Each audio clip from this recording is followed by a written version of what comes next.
Welcome back to Division I Rejects. This is D1R 160, as in 160, which just sounds really sweet. We've filmed over 100 episodes inside of this particular space, this studio.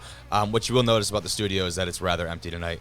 It's just your boy here tonight. I'm your host, Kobe Manzo, here for the show. No guest joining me tonight. Today will be a little bit of a shorter episode. Doesn't mean we don't have some really cool stuff for you.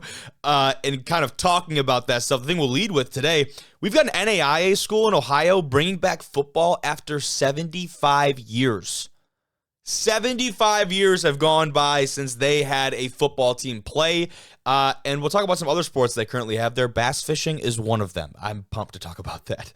We've got a D3 school switching conferences. Haram going over to the PAC is something we'll talk about a lot. More conference championship rings from a D2 and NAIA squad we'll take a look at. And finally, some D1 schools trying to steal a Division II player. Stick around for that one.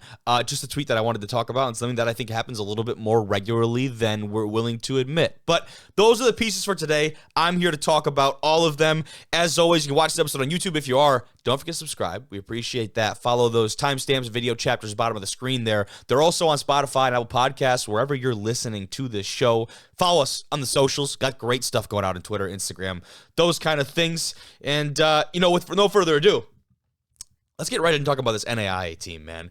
And I told you, this is a team that has not had football in 75 years. The last time the university, it's called the University of Rio Grande. And you're going to say, oh, Kobe, it's the Rio Grande.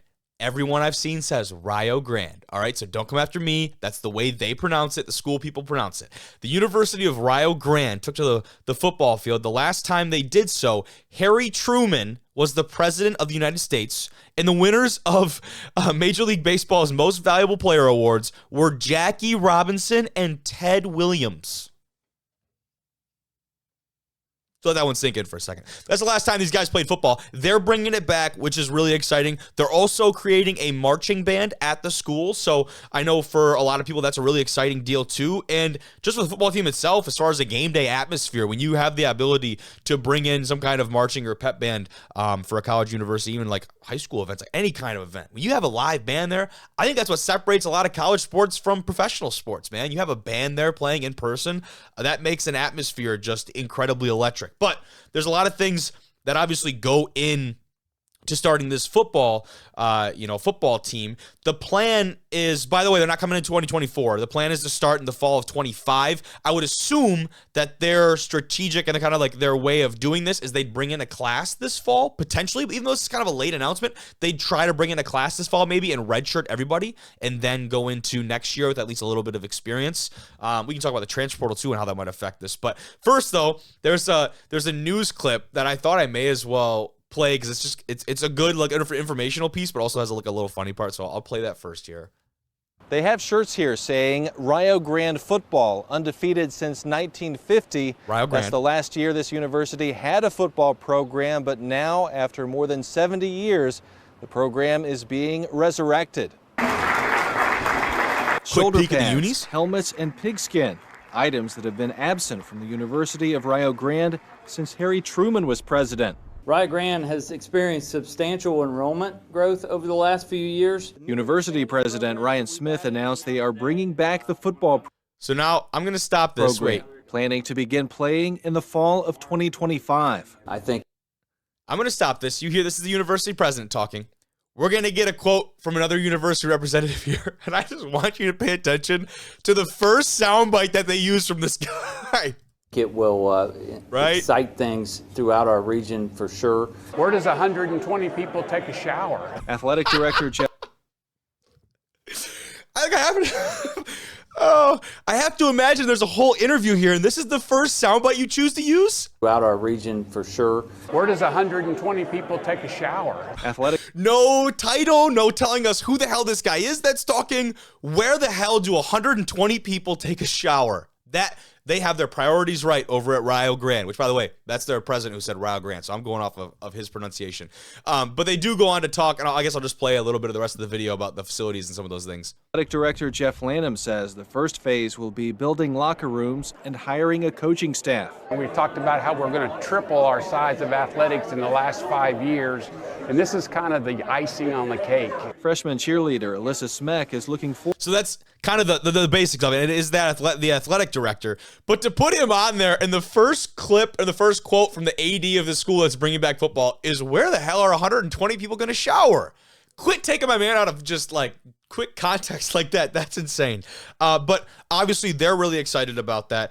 And, you know, this is not the first sport that they're reinstating or just bringing to the school in general, which I thought was pretty interesting. And in the fall of 2024, they're planning on bringing archery, women's wrestling, and dance in the fall, as well as the addition of rugby, men's wrestling, esports, men's volleyball, and bass fishing that have all been added in the last just couple years. I know what you're thinking. Bass fishing? That's a real college sport. My kid can get paid to go bass. You're damn right. You're absolutely right. We'll talk about that in a minute. Don't worry. We're going to get there, but we're not there quite yet. But basically, I say that because it's great for a school. One, obviously, it's a lot of funding, right? You get all these sports, especially football, is a very large expense. Talk about facilities and stadiums and equipment and all those things. But it's attracting students, right? It's bringing students into a school that, no offense to the Rio Grande Red Storm, right? University of Rio Grande. I had never heard of you.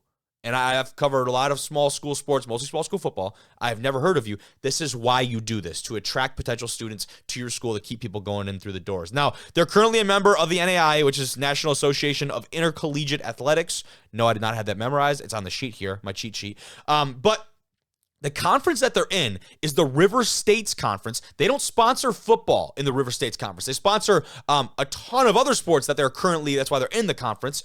But their plan, however, is going through the process right now of applying to become an affiliate member of the Appalachian Athletic Conference for football only. And if you guys don't know how that works, there's a lot of teams, schools, I should say, that do that for various sports. Football, we've seen it pretty commonplace because there are some conferences that don't support that. But I think usually it's maybe for more niche sports. I know in the GLIAC, Concordia St. Paul, I believe, is a affiliate number for women's lacrosse because there's only 4 total teams in the GLIAC that have women's lacrosse. So there are some things where you're in a current conference, but they don't actually endorse, or they currently don't sponsor, I think is the right word, that sport. They don't have the structure of that in the league. So they're going to go out of their way, go to the Appalachian Conference and try and get that done. Now, when you look at the AAC, which, by the way, I've been told it's Appalachian. I said Appalachian most of my life.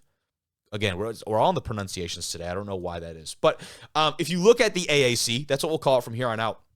There's some pretty good football being played, at least in the top half of this conference. You look at teams like Reinhardt, Pikeville, and Bluefield, and all of a sudden you're talking about some pretty prominent squads that were making appearances in the top 25 NAIA polls throughout recent history here. Reinhardt and Pikeville, most notably, we had a lot of guys honored on our Player of the Week awards during the season from both of those schools, and Bluefield was certainly not a pushover either. You go out on the list, you also have Union and Kentucky, you have Point, you have Kentucky Christian, and St. Andrews to round out their current football standing. So as it stands, they've got 7 teams, which is a fine conference in its own right, but adding an 8th certainly would probably help them, especially with scheduling and things. You don't have to worry about as many out-of-conference games, a little bit of a less stress for those coaching staffs and those athletic staffs over there. But it's going to be a holistic kind of revamp over here at Rio Grande. They said that the school is also making a major investment in the construction of a new fitness center. It's going to benefit all the Red Storm athletic programs. And from what I'm reading, the old previous fitness center was 32 years old. And the addition of these 2 programs is going to put them around 700 student athletes total. And so we're building locker rooms to go along with it. That's phase 1 of the project, they said. And phase 2 eventually will be a turf field and stadium where we currently play rugby. So a lot of interesting pieces. So it'll be cool to see the next, like you said, the phase 1, phase 2, how they start to roll this stuff out. As it stands, their plan for 2025, because they're not going to have a stadium made, I believe, as soon as they kind of get going into their first inaugural, I shouldn't say inaugural, but like their first redemption season. They'll be playing at a local high school field, which you guys might think is crazy. There's a lot of college teams that do it, man. There's a lot of teams that, even at the D2 level, there are a couple teams still that share fields with high school. Obviously, D3 and NAIA, we've seen a little bit of that as well. But let's get to the fun part of the conversation. It has nothing to do with the gridiron. It has everything to do with the bass fishing program over there. And how about to start a little bit of a logo from the boys over there at Rio Grande. Boom. I might special order one of these for the back of my vehicle. And people might ask me, man, what the hell is that? Did you make that yourself? Absolutely not. I'm just a supporter of the University of Rio Grande Bass Fishing Squad. Those guys get after it. They get it done. And they reel them in, man. That's all there is to it. But in all seriousness, this is a real sanctioned college sport, and I absolutely love it. I'm not hating on these guys at all. I admire them, if anything, and the fact that they're able to go do this as like a passion of theirs at the next level is so badass. How about signing day? He looks like he's going to race in F1 or NASCAR. No. He's spooling the line and about to go catch himself, I don't know, maybe a 5-pound hog out there on the pond. That is one of the cooler signing day photos that I've seen. And again, if anything, I'm just jealous because this is sick that kids are able to go and do this at the college level. Again, jealous. This is a shot of the team over there. I had to pull these up, man, because these are just like, again, we go back to like, I'm sorry for the lack of like great quality photos. I'm pulling these off like Facebook and obscure finds. But the fact that we've got these team unis, like this might be the pit crew for Max Verstappen or like one of these Red Bull like F1 racers. You know what I mean? If they rolled in and these 4 characters came out and started flipping the tires and fueling her up, nobody would blink an eye. But instead, they're out on some, I don't even know what they would, man, I got to find out more details. What did they fish on? What are the rules and regulations? What kind of ponds, lakes, rivers are we fishing on? Are there some frowned upon practices, some unwritten rules of the bass fishing game and competition style? Who the hell knows? This looks like maybe like a weighing station afterwards. They did win their first ever tournament in September of last year. Shout out to the boys and girls of the Rio Grande Bass Fishing Squad. But I'll leave my tangent there. I just thought that was too cool to not bring up and talk to you guys about. We're D1 rejects after all. We're not D1R football. We are D1 rejects. Talk about whatever the hell we want when it comes to small school sports, man. But shout out those guys. Shout out Rio Grande. It's going to be exciting for another face in the NAIA scene to come back. And, you know, close the thought on them, really. You talk about building a team in this day and age, and something that comes to mind right away as far as another school that's going through it is Calvin College in downstate Michigan right now. They're going to have a Division III team that will be in its first year of competition this fall. And they did what I was talking about earlier. They brought in a whole class and redshirted the entirety of it, and now have come back. So you've got a couple guys who have been through the program, been through like fall camp and practice, a whole round of spring ball. You've got some coaches in place. So it's not like you're just hitting the ground running in the fall and trying to figure shit out on the fly. That will be interesting. Now, the difference here is that an NAIA program, you've obviously got scholarship money. And if I'm not mistaken, it's 24 equivalencies of the school's tuition. So depending on what Rio Grande, the cost of attendance is looking like, you got a little chunk of change to throw around at these student athletes. And it might be an easier sell to get a program started compared to a Division III school doing the same thing in this day and age. Now, with the transfer portal and all the things that provides, that again should be a great tool for these squads. Now, the recruiting aspect of that, yeah, that could be difficult, especially if, you know, you're going to have some kids here not on scholarship money. Obviously, not everyone's going to get a piece of the pie. But for a lot of guys, I would imagine the pitch is something along the lines of, man, you're a proven guy, because you're going to go out and get guys who have college game experience. You need to fill out a roster with a little bit of upperclassmen, right? You got a bunch of high schoolers come in, you're going to get your ass kicked. You go to a guy who's played 2-3 years at a 4-year institution, maybe doesn't get the playing time that he wants, and now you're like, man, we've seen what you've been able to do there. Come be a part and write your own story at our place, right? Come be a part of something here and be able to build something from the ground up and look back on it instead of maybe just not having the impact that you want at your current university or your current college. I don't know. I'm not the recruiting guy. I would imagine that kind of goes into the pitch, but it will be really interesting to follow along and see how this class shapes out for them. Again, this is a little bit of a later announcement too, because you get past National Signing Day and things of that nature. So now, what does that group of available kids look like if their plan is to redshirt kids in the 2024 season? I could not find that, at least in my short search and trying to do some information pickup there. If that's their plans, they're going to be stuck with guys that didn't make it to other spots, and it's not an ideal position as a coach. You're not exactly getting the cream of the crop if you miss National Signing Day. You miss these transfer portal cutoffs. So we'll see, man. We'll see. It'll be very interesting. But we can move over. Talk about a Division III team moving over, switching conferences, maybe even coming back to the conference. That is Hiram College. They are moving to the PAC. And you'll see there to return to the PAC, the President's Athletic Conference, for those of you unfamiliar. And it says return because, well, obviously they were here before. And you can see on the graphic there, they begin their full PAC competition in the 2025 and 26 academic year. So like Rio Grande, not this coming fall, but the following fall, they will begin their athletic competition. That is all but one sport. Their men's volleyball team is actually currently an affiliate member of the PAC, I believe is the word on there. Hopefully someone correct me if I'm wrong. But that's what I was able to find. Their men's volleyball team will actually already be playing in the conference this fall because they were operating as an affiliate, similar to what we were just talking about with Rio Grande. And what's interesting about this, though, is they don't start their competition and all of their school-sanctioned and conference-sanctioned sports until the 2025 and 26 academic year, but they will become a full-time PAC member with all voting and membership rights effective on July 1st of 2024. So that's this July. And for those of you, again, not familiar with the college landscape, July 1st is typically, and maybe not, in all cases, is typically the start of the new fiscal year for a lot of schools. So I would assume that maybe has something to do with it. I don't know what the cost, maybe membership fees and those things look like for a school, especially at the Division III level. But maybe the start of a new fiscal year is a great time to get a new conference school in. I guess we'll see. I don't know. There's a lot of a lot of unknowns. They were previously in the PAC from 1971 to 1989. So there was a good stint there of when they were actually in the conference. Absolutely sick logo, by the way. I love this little guy. They're the Terriers. For those of you out there, you can see it on the graphic right there. Yeah, they're the Terriers. I think that's an awesome logo.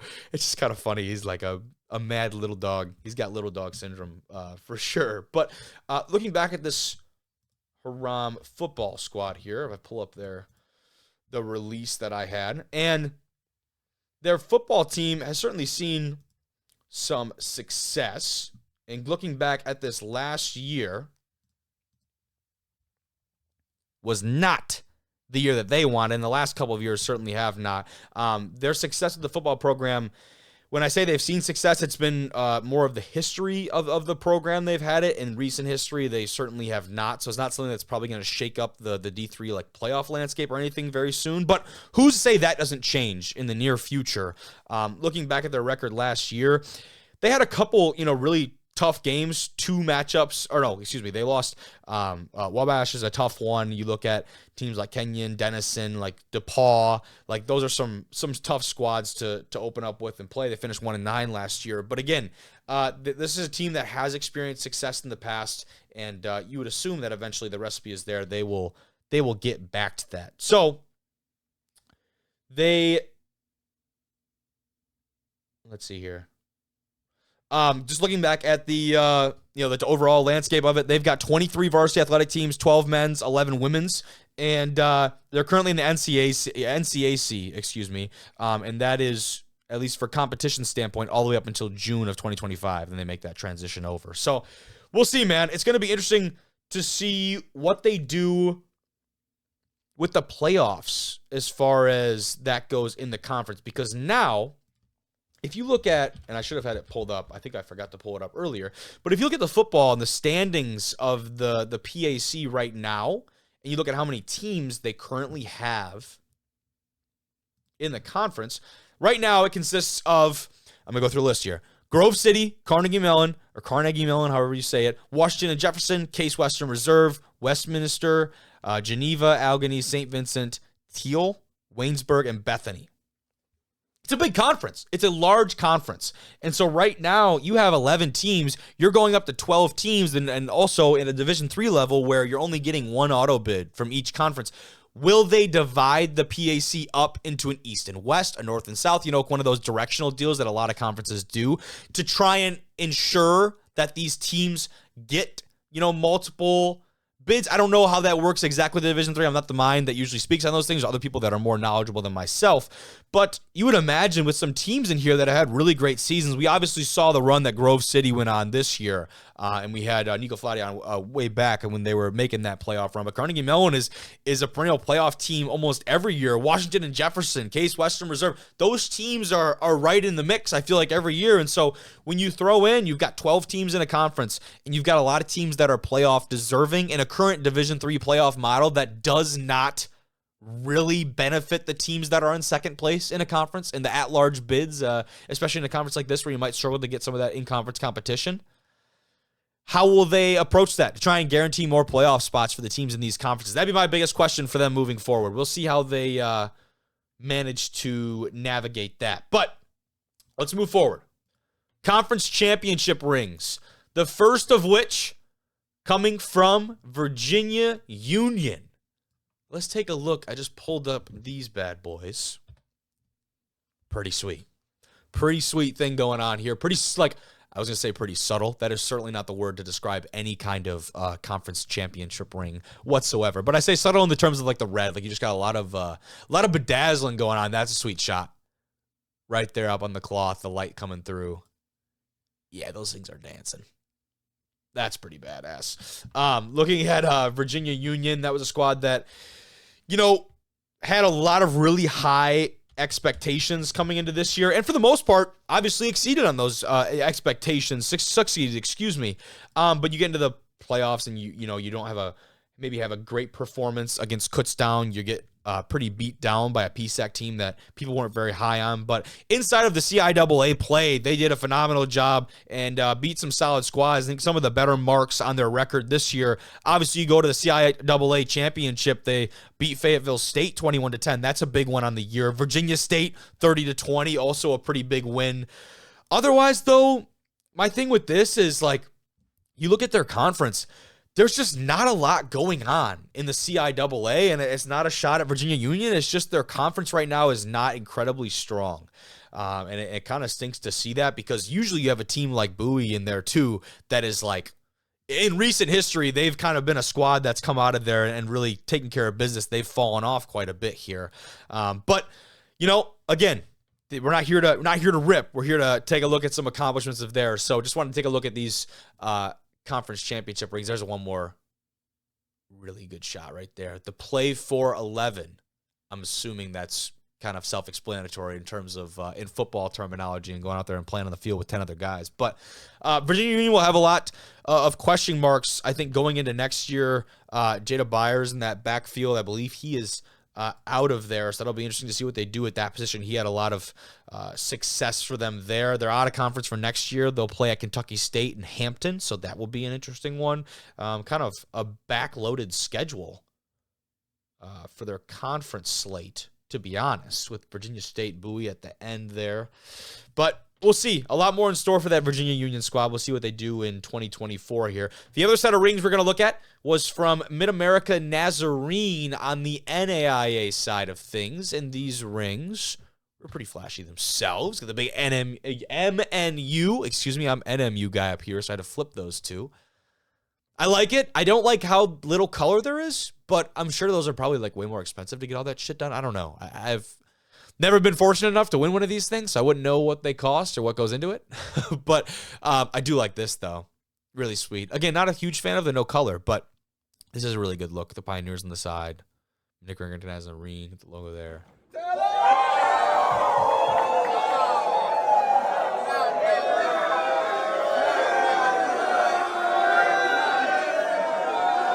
That's got to be a pretty cool moment. You have all the guys in the room, and everyone kind of takes it out at the same time. The big reveal. Look at Buddy over here. What do you got going on over here? But yeah, get everyone in the same room and kind of show that to the guys. It's got to be a pretty cool feeling. There's a look at the other side with the helmet. So nothing too crazy, nothing too flashy. We like it though. Shout out those guys. Great season over there. And I'm trying to think. Oh yes, going off of their. That's what I was going to pull up. Going off of this ring. Okay, let's take a look at this ring here.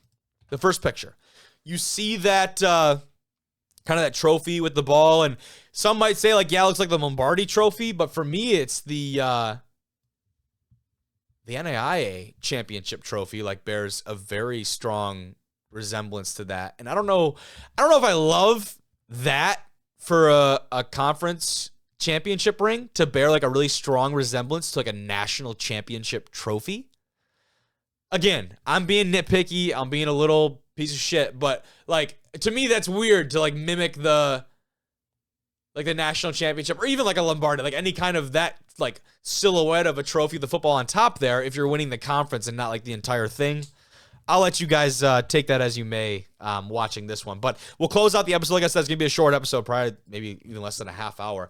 We'll close it out on this note from friend of the show, Corey Allen, over at the University of Findlay. This is, let's start with the context of the tweet here. Let's click in on this image and read what this has to say. This is a quote from Mike Jarrell from University of Findlay, now currently at the Seahawks minicamp. He was the only draft selection out of Division II, and the Seahawks took him in the 6th round. He says here, quote, "They believed in me, and they believed in me from the start, and I couldn't see myself leaving to go to another team. And they get the credit for what my coach and the University of Findlay helped build, and I want to stay there and give them the credit." They were asking about, obviously his school and his upbringing through there. He goes on and says, "And it means everything to me to see Mike Jarrell, University of Findlay, on the screen rather than another school."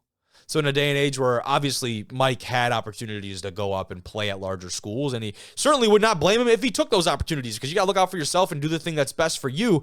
But he chose to stay at Findlay and to ride that out and to put together some solid years with the Oilers and still ultimately reach his end goal of playing in the National Football League, at least getting a chance in the National Football League. Shit, he was a draft pick, the only draft pick in Division II. And so for him to say all of this and have it pan out in that way is incredible, and I'm super happy and proud of him, man. But the tweet here from Bob, and Bob in no way is a bad guy, by the way. He's just the one saying this. You can see the tweet here, though, says, "Mike Jarrell said he got approached by a few D1 schools to leave Division II University of Findlay, but wanted to stay because the school had believed in him from the start." And Corey Allen comes on Twitter and says, "Hey, to be clear, Mike Jarrell was never, capital never, in the portal, not for one day." Weird. Why would schools approach someone who's not in the portal? With the shrug, #Sunday Fun Day. Coach said, I got time today. He's going to let him hear it. Mike was never in the portal, yet now we're finding out that Mike was being approached by Division I teams to go and play for them. And you know what? I would be naive if I said I knew this. I'd be naive if I said I didn't know this happened in college football. This happens. There are people who are in between people to not violate rules. It might be some kind of trainer or somebody back home that speaks on your behalf to different schools as to kind of jump through loopholes and communication of the NCAA bylaws and other regulations. But man, that feels slimy. That feels really slimy. If somebody enters the portal and is leaving their school, whether they plan on leaving or whether they just plan on testing the waters to see if they can get one of those other opportunities, at the next level, that's totally another thing. They're putting themselves in that situation, receiving and fielding those offers, and then doing with that what they choose. In Mike's situation, he was committed, loyal to Findlay, and didn't even test the waters. Not only was he not trying to leave, he didn't even go. We've seen guys at the D2 level test the waters, see if they get the D1 interest that they want, and if that doesn't pan out, they go back to the original school, which again, their decision. I'm not judging anyone here. But that didn't even happen, and Mike's got D1 suitors coming his way trying to poach him and bring him up to D1. And so that brings up the conversation of people have speculated about it in the past, man, is Division II and Division III, more so Division II, obviously, becoming the JUCO system for these D1 schools. And everything in me wants to say absolutely not. That's fundamentally not how this is going to work, and that's not the way we've seen it work. But you see things like this, especially for guys who are as successful and have the physical, tangible attributes that Mike has at the Division II level.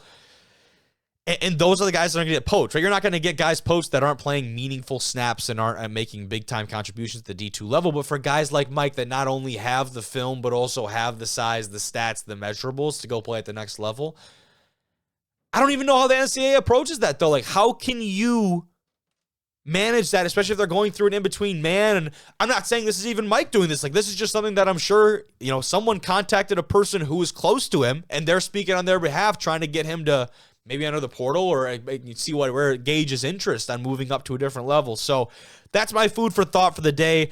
I hope this really is not the route and the avenue we go down as far as Division II sports becoming a kind of a JUCO and just picking the best and kind of ruining the product of this lower level football. But I think for now we're safe. There's a lot of guys out there, and more importantly, there still are a lot of coaches out there that are loyal to their programs and would do a lot for the guys that they call their players at those schools. There's a lot of great relationships and other things that are built in college football. I don't think we're nearly there yet. Don't need to, walk yourself off the cliff. I think there's still a lot of great things going on in small school football. Coach Corey Allen, Mike Jarrell, those guys at Finley are just a small part of that. So that's what we're here to promote, man. That's all for tonight's episode. Like I said, it's going to be a shorter one. I appreciate you listening to me ramble for about a half hour here, but it's always been a blast. I appreciate you guys tuning in. Thank you. It's been D1 Rejects.